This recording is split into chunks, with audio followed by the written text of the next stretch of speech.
A noite era um manto escuro sobre o deserto, e o povo de Israel, exausto, encontrava-se encurralado. À frente, o imenso e impenetrável Mar Vermelho. Atrás, a poeira que se levantava no horizonte anunciava a aproximação implacável do exército do faraó, o som dos carros de guerra soando como o trovão da morte iminente. O desespero era palpável, um grito silencioso que ecoava nos corações de cada homem, mulher e criança. A liberdade que parecia tão próxima agora se transformava em uma armadilha cruel. Eles clamavam a Moisés, o líder que os guiara até ali. Como poderiam escapar?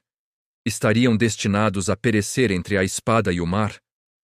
No meio do caos e da lamentação, uma voz divina ecoou na mente de Moisés, não com repreensão, mas com uma ordem clara e poderosa. Por que clamas a mim? Dize aos filhos de Israel que marchem. E tu, levanta o teu cajado, estende a tua mão sobre o mar e divide-o, para que os filhos de Israel passem pelo meio do mar em terra seca. Era uma instrução que desafiava toda a lógica, toda a razão humana. Dividir o mar? Como um simples homem com um cajado de pastor poderia comandar as forças da natureza? Mas a fé de Moisés não se baseava na lógica humana, e sim na promessa de quem o havia chamado. Enquanto o povo ainda tremia, a coluna de nuvem que os guiava durante o dia, e que agora era uma coluna de fogo para iluminar a noite, moveu-se. Ela se posicionou entre o acampamento de Israel e o exército egípcio que se aproximava. Para os israelitas, a coluna era uma luz de esperança, iluminando seu caminho. Para os egípcios, tornou-se uma barreira de trevas e confusão, detendo seu avanço e mergulhando-os na escuridão. O tempo fora comprado, mas o obstáculo intransponível do mar ainda estava ali. Então, sob o comando divino, Moisés caminhou até a beira da água. O som das ondas quebrando na praia era o único ruído, além dos murmúrios assustados de seu povo. Ele ergueu o cajado, aquele mesmo pedaço de madeira que fora instrumento de tantos milagres no Egito. Ele o levantou lentamente, um gesto de obediência e confiança absoluta. No instante em que seu braço se estendeu sobre as águas, o ambiente mudou. Um vento forte e incessante começou a soprar do leste. Um vento sobrenatural que não apenas agitava a superfície, mas parecia empurrar a própria massa de água com uma força invisível e colossal. Durante toda a noite, o vento soprou. Não era uma brisa, mas uma força implacável e constante. O rugido das águas crescia, mas não era o som de uma tempestade. Era o som da criação sendo reorganizada. A superfície azul começou a se agitar, primeiro com pequenas ondulações, depois como uma força que se dividia. Lentamente, mas com um poder inegável, as águas começaram a recuar. Elas não simplesmente baixaram de nível. Elas se ergueram. Duas muralhas de água se formaram, subindo como colunas vivas, altas, instáveis e impressionantes, desafiando a gravidade. A luz da lua e da coluna de fogo refletia nessas paredes líquidas, criando um espetáculo aterrorizante e magnífico. Onde antes havia o mar, agora surgia um caminho. O chão antes submerso apareceu seco, firme, uma estrada impossível aberta em plena madrugada. O leito do mar, com suas conchas e areia, estava exposto, pronto para ser pisado. O povo olhava para aquele corredor colossal, um vale entre duas montanhas de água pulsante. Era um convite ao impossível. Os primeiros passos foram hesitantes, cheios de medo e admiração. Uma criança talvez tenha sido a primeira a se aventurar, seguida por sua mãe. Logo, todos avançaram. Mães segurando seus filhos, idosos apoiados em seus cajados, guerreiros com suas poucas armas, todos caminhavam para dentro do milagre. O vento frio soprava de dentro daquele corredor, um lembrete constante da intervenção divina. Cada passo ecoava, não apenas no solo seco, mas na alma da nação. Eles não estavam apenas atravessando um mar.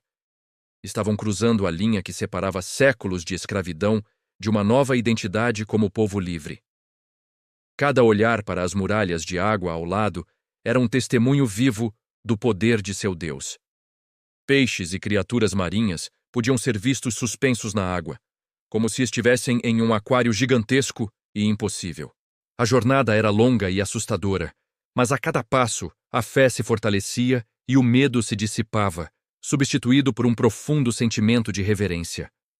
Quando os primeiros raios de sol da manhã começaram a despontar no horizonte, o exército egípcio finalmente conseguiu contornar a escuridão da coluna de fogo. O que viram os deixou atônitos. Os escravos fugitivos estavam quase do outro lado, atravessando o mar a pé. O faraó, cego pela arrogância e pela fúria, não viu um milagre, mas uma oportunidade. Ele viu o mesmo caminho aberto e, em sua presunção, acreditou que poderia usá-lo. Vamos persegui-los, ordenou ele. O mar que se abriu para eles também se abrirá para nós. Com seus carros de guerra e cavalos de elite, a força militar mais poderosa do mundo conhecido avançou para dentro do leito do mar. A perseguição recomeçou dentro do corredor aquático.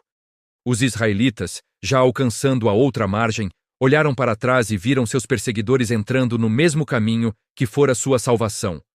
O medo voltou a surgir. Será que o milagre não seria suficiente? Será que seriam alcançados no último momento?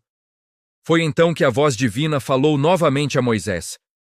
Estende a tua mão sobre o mar, para que as águas voltem sobre os egípcios, sobre os seus carros e sobre os seus cavaleiros. Moisés, agora de pé em terra firme do outro lado, mais uma vez obedeceu. Ele estendeu a mão e o vento cessou. As muralhas de água, que se mantinham erguidas por um poder invisível, perderam sua sustentação. Com um estrondo ensurdecedor, a estrutura colossal começou a desabar. A água despencou com a força de 1000 cachoeiras. As ondas se chocaram umas contra as outras, engolindo o caminho seco em um instante. Os carros egípcios, projetados para a areia do deserto, atolaram na lama do leito marinho que se encharcava rapidamente. O pânico tomou conta dos soldados. Eles perceberam tarde demais que não estavam lutando contra um bando de escravos, mas contra o próprio Deus de Israel. Tentaram fugir, mas não havia para onde ir. As águas os cobriram completamente, arrastando carros, cavalos e homens para as profundezas. O grande exército do faraó foi aniquilado. Quando a manhã raiou por completo, o mar estava calmo novamente, como se nada tivesse acontecido. Na praia, os israelitas viram os corpos dos soldados egípcios que as ondas trouxeram à margem. A ameaça havia desaparecido para sempre. Naquele dia, Israel não apenas viu, mas experimentou a salvação do Senhor.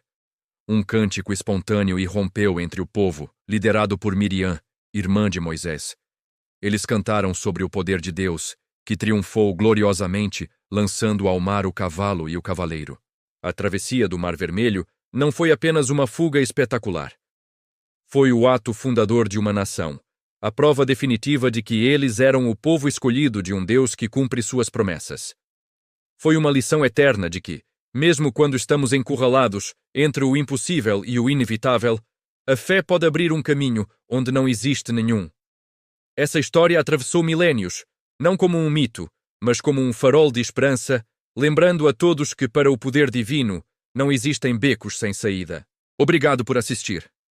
Se essa história tocou você, deixe seu like, compartilhe com alguém e se inscreva no canal para mais narrativas poderosas como esta. Até a próxima.